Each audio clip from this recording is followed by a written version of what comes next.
설교 제목 한번 해봅니다. 교회가 바로서야 나라가 삽니다. 교회가 바로서야 나라가 삽니다. 한번 더 해봅니다. 교회가 바로서야 나라가 삽니다. 교회가 바로서야 나라가 삽니다. 오늘의 본문 말씀은 이스라엘의 제사장들을 세우기 위해서 반드시 지켜야만 하는 절차에 대한 말씀입니다. 여러분, 구약의 제사법은요, 절차를 아주 중요시 여깁니다. 목적이 아무리 좋은 제사를 할지라도 절차에 하자가 있으면 하나님은 그 제사를 받지 아니하십니다. 성막에 대한 계시도 마찬가지입니다. 성막을 건축하는 명분이 아무리 좋다고 하더라도 성막을 건축하는 모든 과정들이 하나님이 그들에게 주신 절차에 따라서 건축을 해야 하는 것이지, 이 절차에 만일 하자가 있다고 한다면 그 성막 건축은 하나님께서 받으시지 아니하십니다. 이스라엘의 제사를 담당하는 제사장들을 세우시는 일에도 절차가 아주 중요합니다. 그 절차가 뭐냐면 바로 위임식입니다. 위임식. 하나님께서는 이스라엘의 제사장들을 세우실 때 반드시 위임식이라고 하는 이 절차를 통해서 세우십니다. 이스라엘의 제사장들은 위임식이라고 하는 이 절차를 거쳐야만 비로소 제사장의 직무를 시작할 수가 있는 것입니다.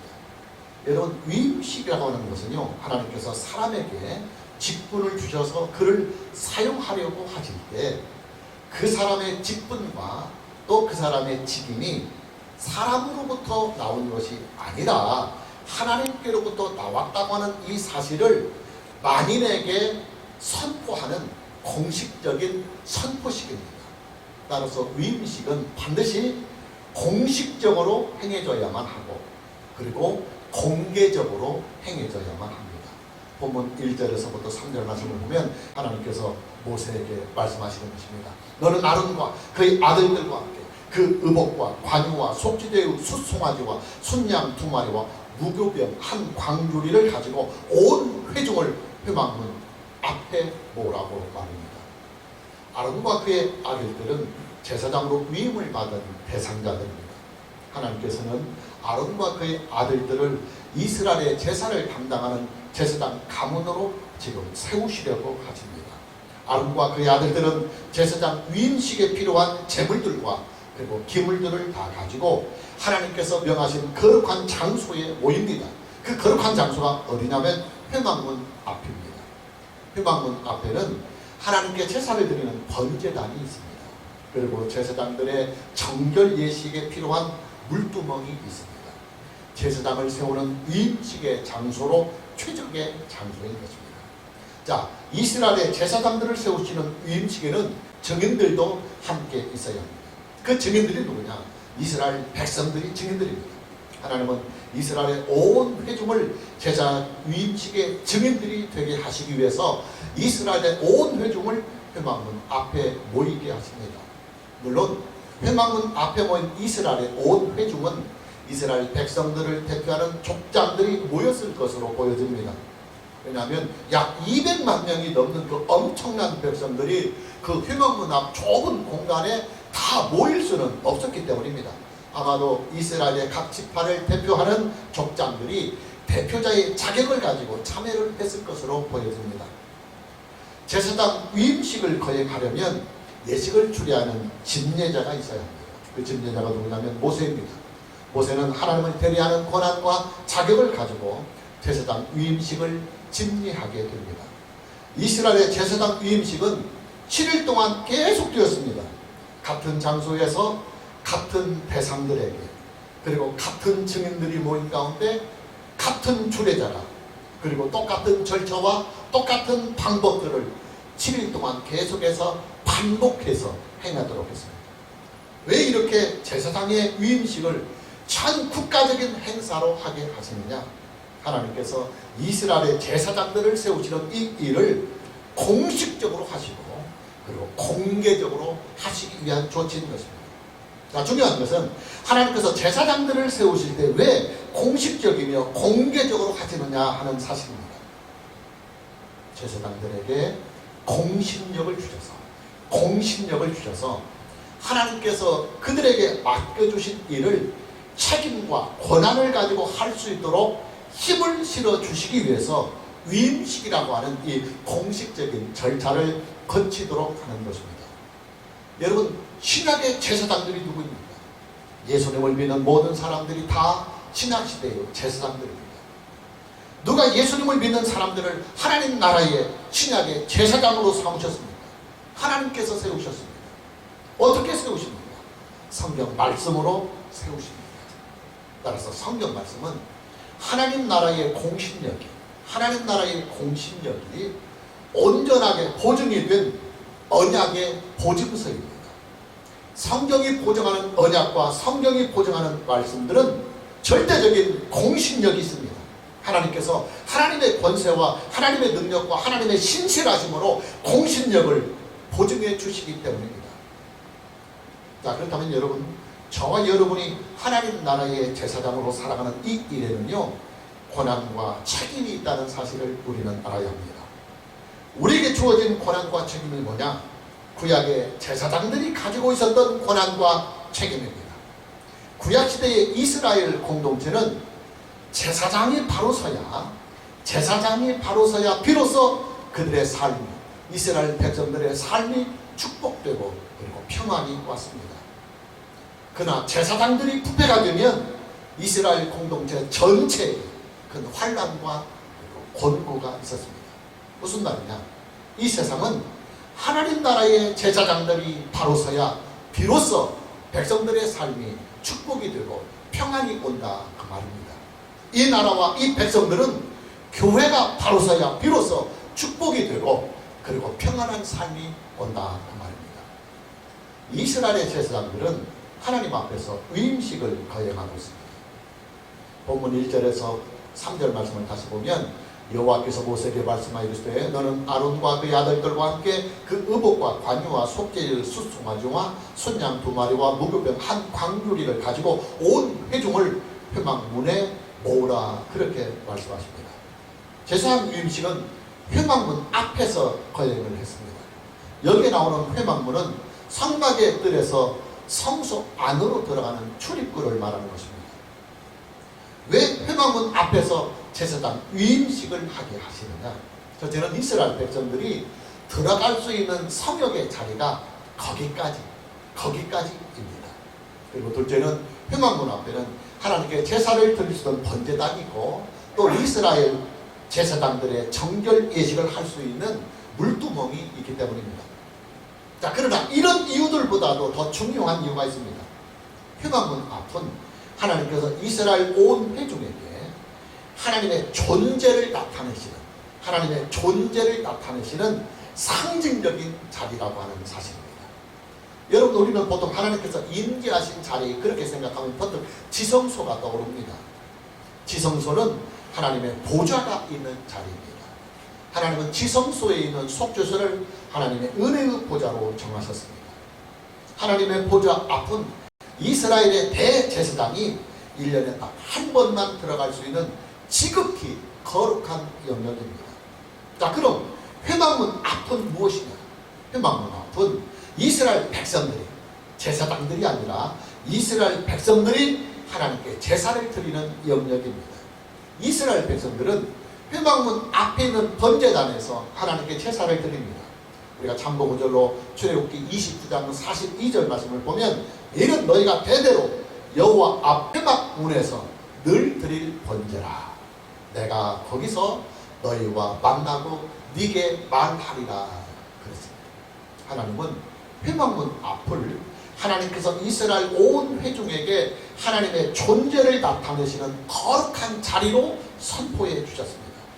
하나님은 회막문 앞에서 이스라엘 백성들을 만나 주시고, 또 회막문 앞에서 이스라엘 백성들에게 말씀을 주시고, 이스라엘 백성들에게 은혜와 복을 베푸십니다. 여러분, 구약의 회막문 앞은요, 오늘날 교회 공동체가 하나님을 예배하는 예배의 공간, 예배의 자리입니다. 무슨 말이냐? 지금 우리가 하나님께 드리고 있는 이 예배의 자리는 하나님께서 우리에게 공식적으로 그리고 공개적으로 임재를 하셔서 하나님의 임재하신 영광을 나타내 주시는 영광의 자리라는 사실입니다. 지금 우리가 하나님께 예배를 드리는 이 자리는 하나님께서 우리를 공식적이며 공개적으로 만나는 자리입니다. 지금 저와 여러분이 함께 예배를 드리고 있는 이 예배의 자리는 하나님께서 우리에게 공식적으로 그리고 공개적으로 말씀을 주시는 자리입니다. 지금 우리가 하나님을 예배하고 있는 이 거룩한 예배의 자리는 하나님께서 우리에게 공식적이며 공개적으로 복을 주시는 자리요, 그리고 또 은혜를 주시는 자리이기도 합니다. 여러분, 구약의 회막문 앞은요 이스라엘 백성들의 생명의 자리였습니다. 그들의 은혜의 자리요, 그리고 축복의 자리였습니다. 이스라엘 공동체의 희망의 자리였습니다. 자, 그렇다면 여러분, 하나님의 자녀가 된 저와 여러분들의 희망의 자리가 어디가 되겠습니까?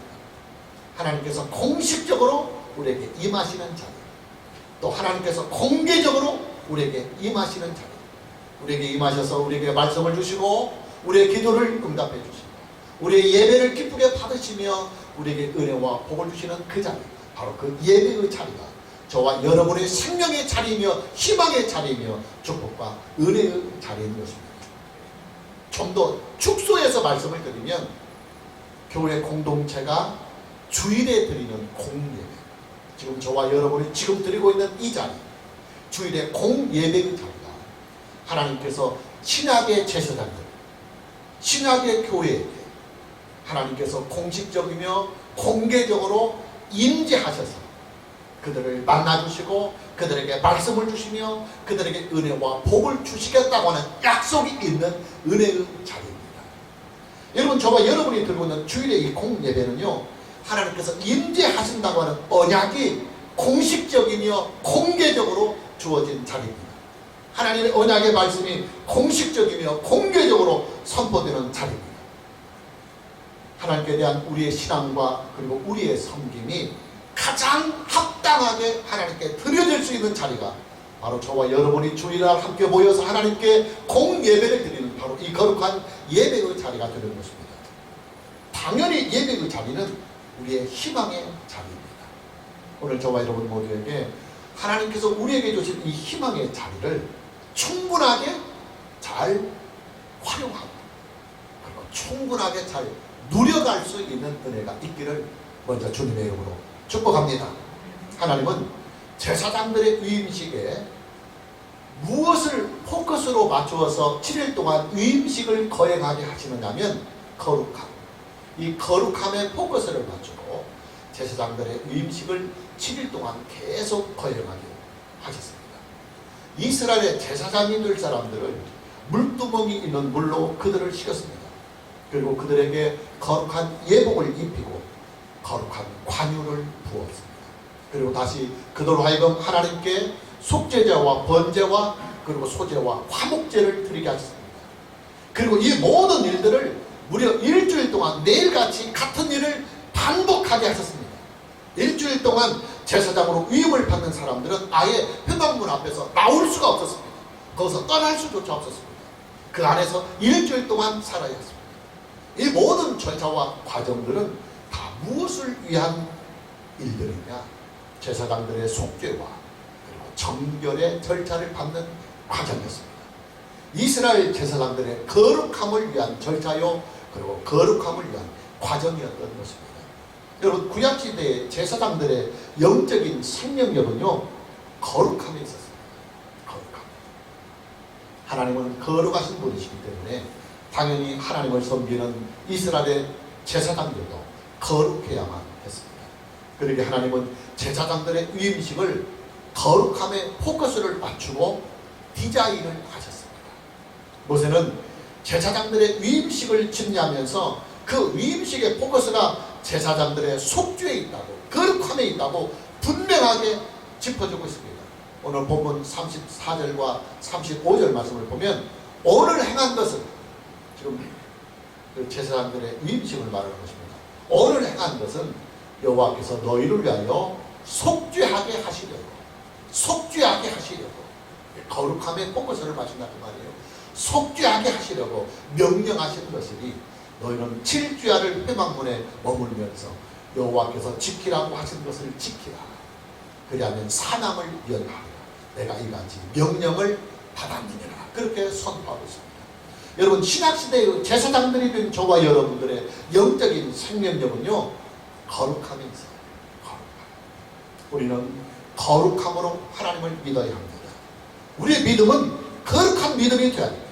이방 종교들이나 우상 종교들의 믿음으로 우리는 하나님을 믿어서는 안 됩니다. 우리는 하나님을 예배할 때도 항상 거룩함으로 예배를 해야 합니다. 우리의 예배는 거룩해야 합니다. 세상 사람들이 우상 앞에 제사를 드리거나 이방 종교들이 우상 앞에 절을 하는 것처럼 우리는 그렇게 하나님을 예배해서는 안 됩니다. 뿐만 아니라 우리의 신앙은 거룩함의 목표를 맞춰야 합니다. 축복과 성공이 우리의 신앙의 목표가 되어서는 안 됩니다.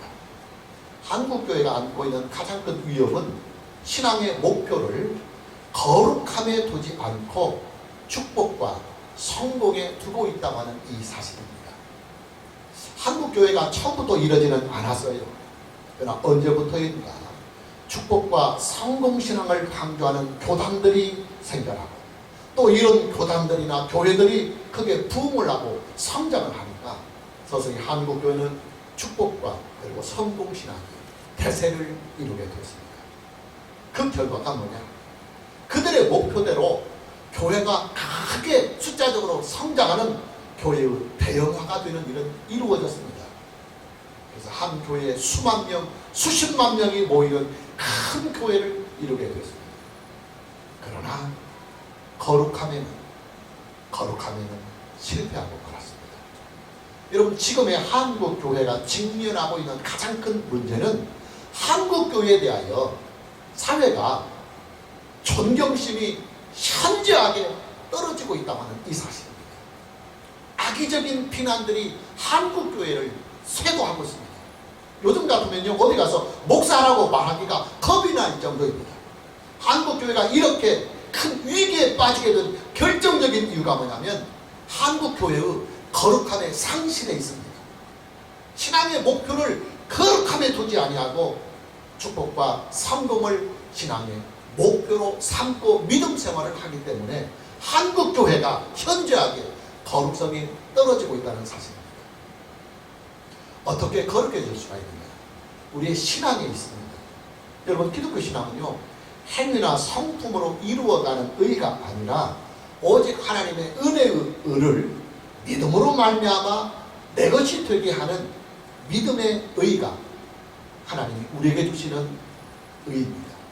우리의 의와 우리의 거룩함은 우리 주 예수 그리스도의 구속의 은혜에 있습니다. 구약의 제사장들이 자기의 행위로 하나님께 속죄함을 얻고 자기의 행위로 하나님께 거룩함을 입었던 것이 아니라 그들도 믿음으로 속죄의 제사를 드림으로 말미암아 의를 이룰 수 있었던 것처럼 거룩함을 힘입을 수 있었던 것처럼 신약의 제사장이 된 저와 여러분들도 구약의 제사가 상징하는 예수 그리스도의 이 구속의 은혜를 믿음으로 말미암아 우리가 수납해서 그 믿음으로 말미암아 예수 그리스도의 은을 충만하게 힘입고 하나님 앞에 거룩하게 설 수 있는 것입니다. 또한 우리의 거룩함은 성령과 그리고 성경 말씀으로 옵니다. 구약의 제사장들이 거룩함과 정결함을 얻었던 관유와 물두멍은 성령과 그리고 성경 말씀을 예표하고 있기 때문입니다.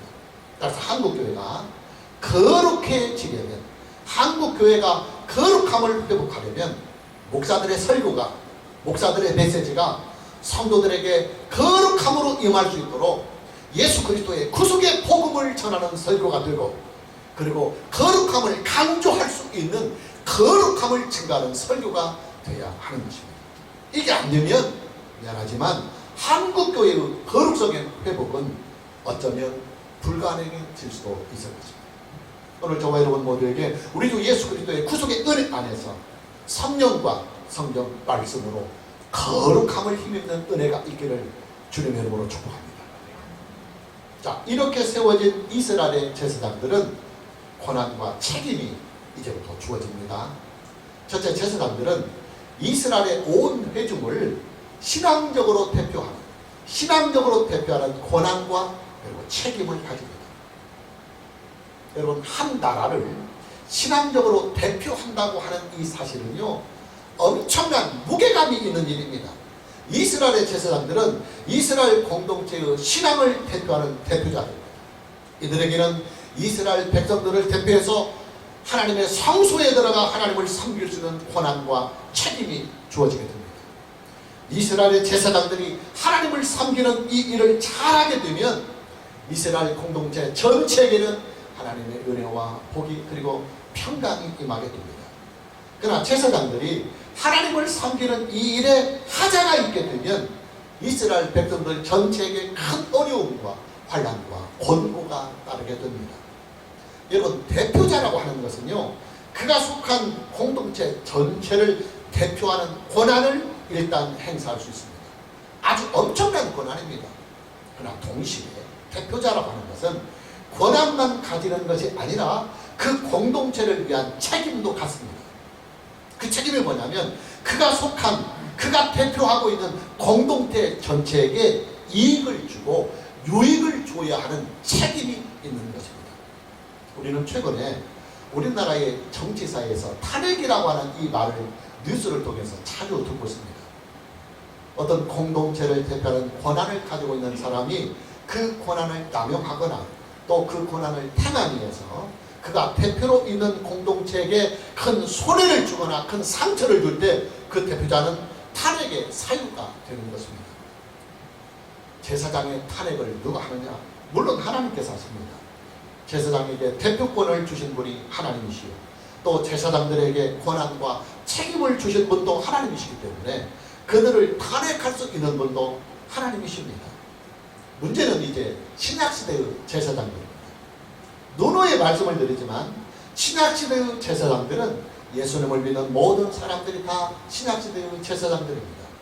그리고 그 제사장들이 모여있는 신앙의 공동체가 바로 신약의 교회입니다. 신약의 교회는 그 교회가 속해 있는 나라와 백성들을 신앙적으로 대표하는 사람들입니다. 아주 중요합니다. 여러분, 한국 교회는요, 하나님 앞에서 우리나라를 대표하는, 우리나라를 신앙적으로 대표하는 자들입니다. 그렇기 때문에 한국 교회가 바르게 서야, 그리고 한국 교회가 하나님을 바르게 잘 섬겨야 하나님께서는 그 교회를 통해서 영광을 충만하게 받으시고 그 한국 교회를 통해서 이 나라, 이 민족에게 복을 주시고 그리고 평강을 주시고 은혜를 베푸시는 것입니다. 무슨 말이냐?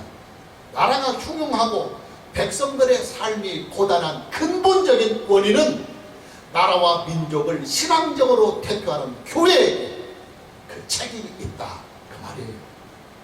교회가 하나님께 탄핵을 받으면, 교회가 하나님께 탄핵을 받으면 나라가 불안해집니다.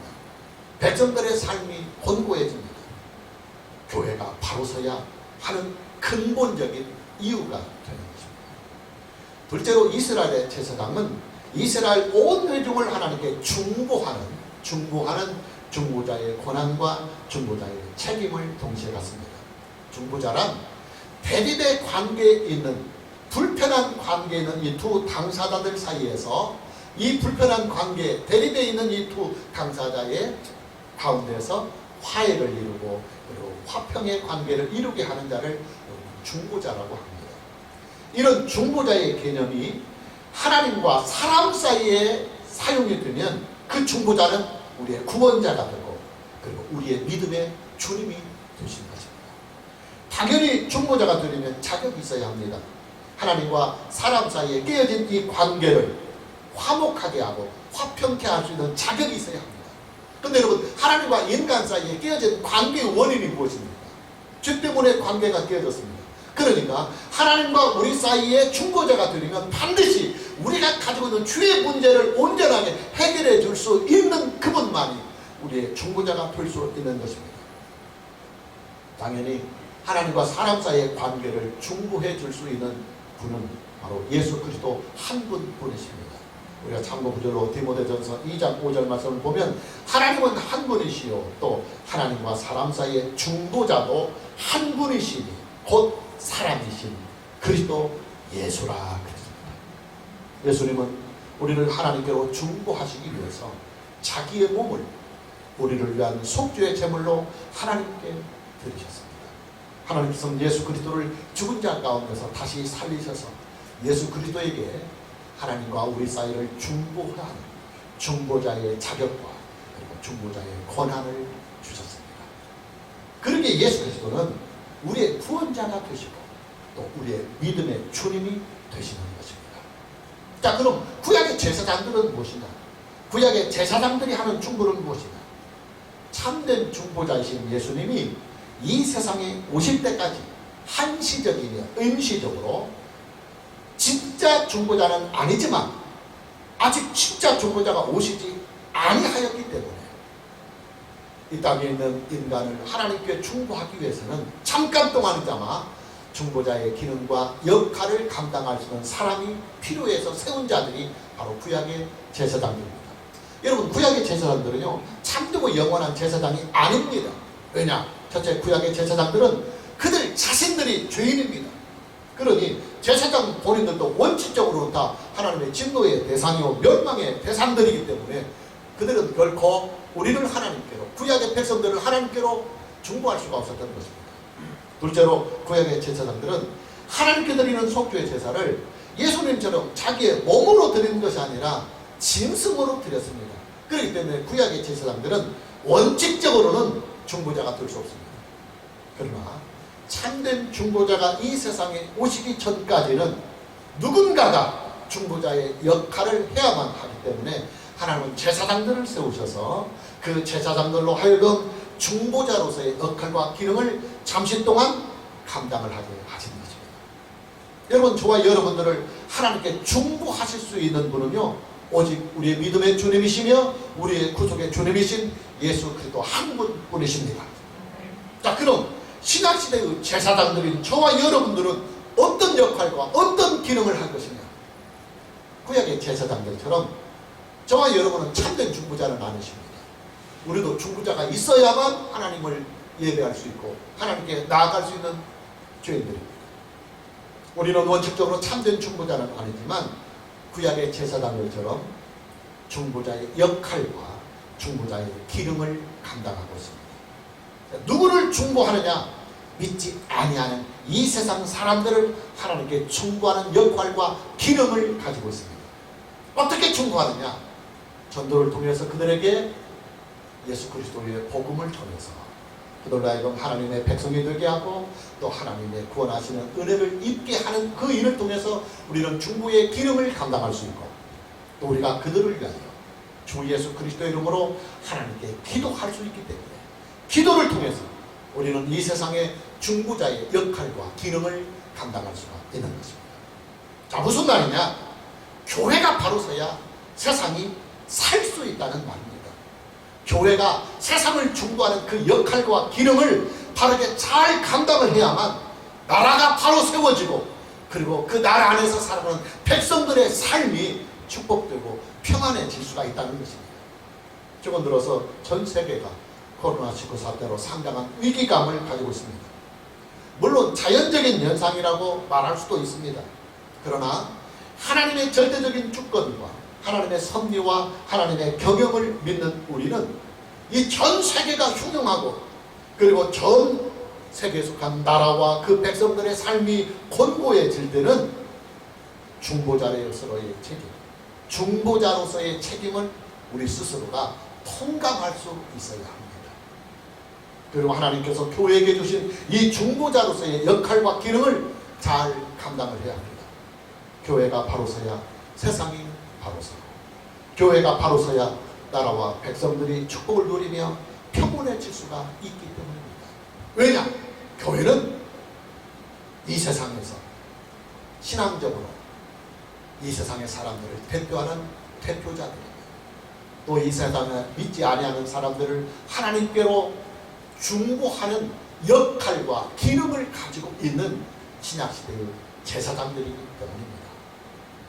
첫째로 이스라엘의 제사장들은 제사를 집례하고 이스라엘 공동체를 신앙으로 지도하는 권한과 그 책임을 동시에 가집니다. 여러분, 제사를 집례하고 신앙을 지도한다고 하는 이 일은요 중보의 기능 못지않게 아주 중요한 일입니다. 여러분, 구약의 신앙은요 제사에 집약이 다 되어 있습니다. 구약의 사람들은 제사로 하나님께 나아갔고 그리고 제사로 하나님을 섬겼습니다. 당연히 제사가 살아야 신앙이 살고 그리고 신앙이 살아야 나라와 백성들이 살 수가 있었던 것입니다. 그 일들을 누가 하느냐면 제사장들이 했어요. 제사장들. 그럼 여러분, 제사장의 역할과 그 제사장의 기능이 얼마나 중요하고 중대하겠습니까? 지금 저와 여러분이 들고 있는 이 주일의 공예배는 구약의 제사를 기초로 하고 있습니다. 구약의 제사가 구약신앙의 에센스였다고 한다면 신약시대의 예배는 신약신앙의 에센스입니다. 그러니 예배가 살아야 신앙이 살고, 그리고 신앙이 살아야 나라와 백성들이 살 수가 있는 것입니다. 저는 몇 년 전부터 하나님은 영이시니 예배하는 자가 영과 진리로 예배하라고 하는 이 말씀을 공부도 하고 또 묵상도 하며 기도를 하고 있습니다.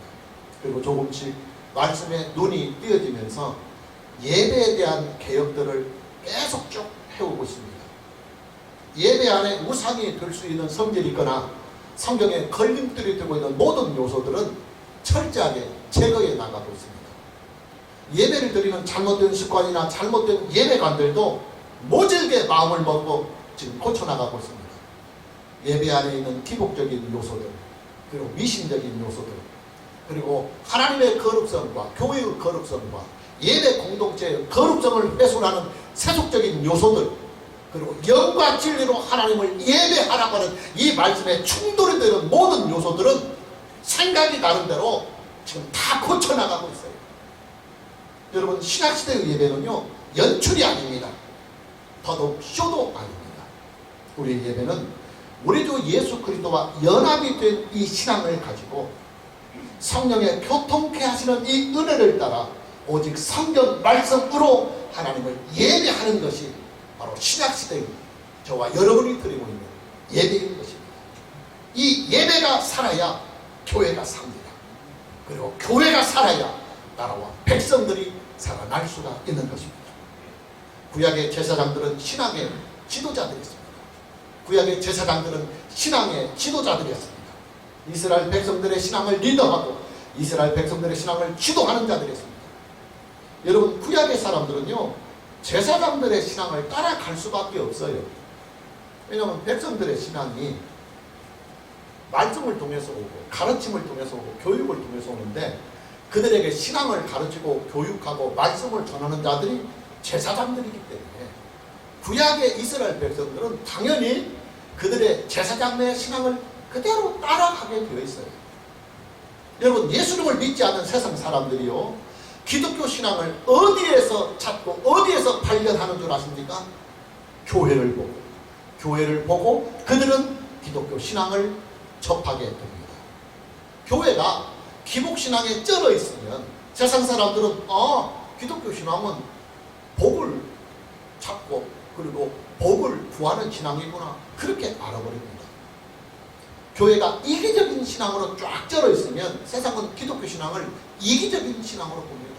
주변 사람들은 생각지도 않고 나라와 민족들 주변의 사람들은 그냥 신경 쓰지 않고 자기와 자기 가정만 평안하고 잘 되는구나, 이것을 기독교 신앙으로 그들은 여깁니다.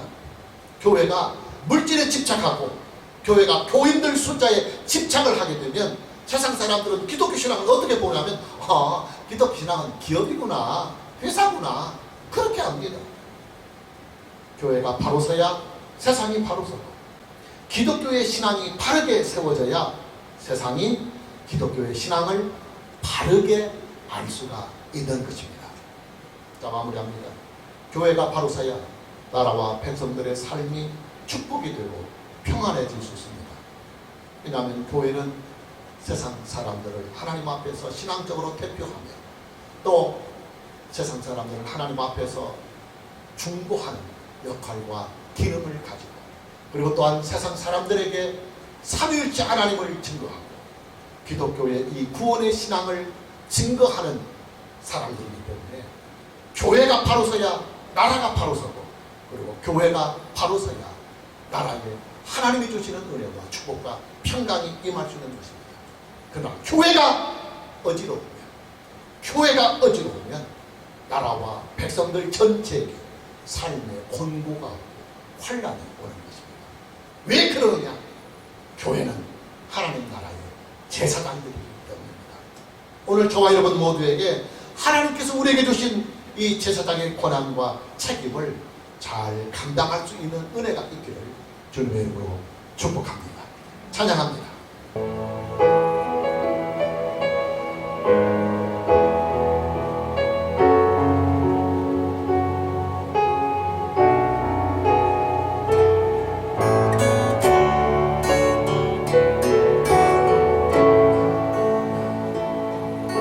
나의 백성이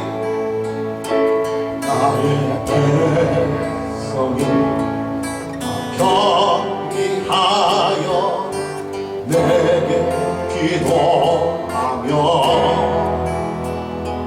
나의 얼굴 구하여서 악한 길 떠나며 하늘에서 빚고 죄를 사며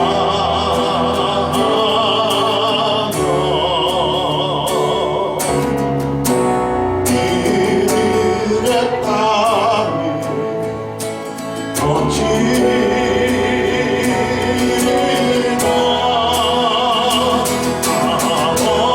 아버지여 고쳐